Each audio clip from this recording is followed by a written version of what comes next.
Hello guys, अब vlogging सुरु गरेँ भनौँ न। अब होइन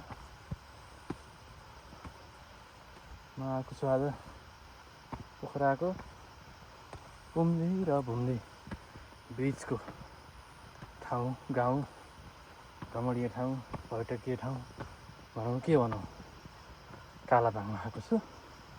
देख्न सक्नुहुन्छ या भिडियोग्राफर त खत्रै भयो म होइन। यस्तो छ आज अलि कुहिरो लागेको छ। यो हाम्रो कालापाङको बुद्धको मूर्ति हेर्न सक्नुहुन्छ। उकालो रहेछ ठाडै,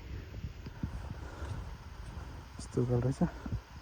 ठिक छ, भ्यू पनि राम्रै छ तल।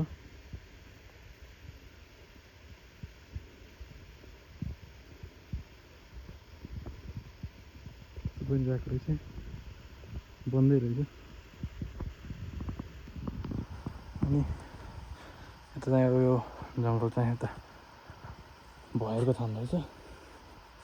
बुद्ध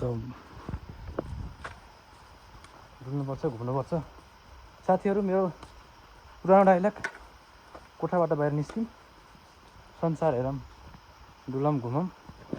यो हाम्रो यो रानीवन तलको यो तल फेवा तल रहेको छ। यहाँ चाहिँ मिठो चौतारी रहेछ, त्यहाँ पुरानो टाइपको पोखरी रहेछ। यो पक्का पुरानो, धेरै पुरानो हो।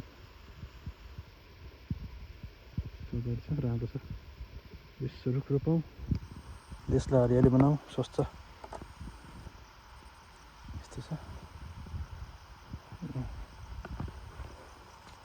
त्यस्तो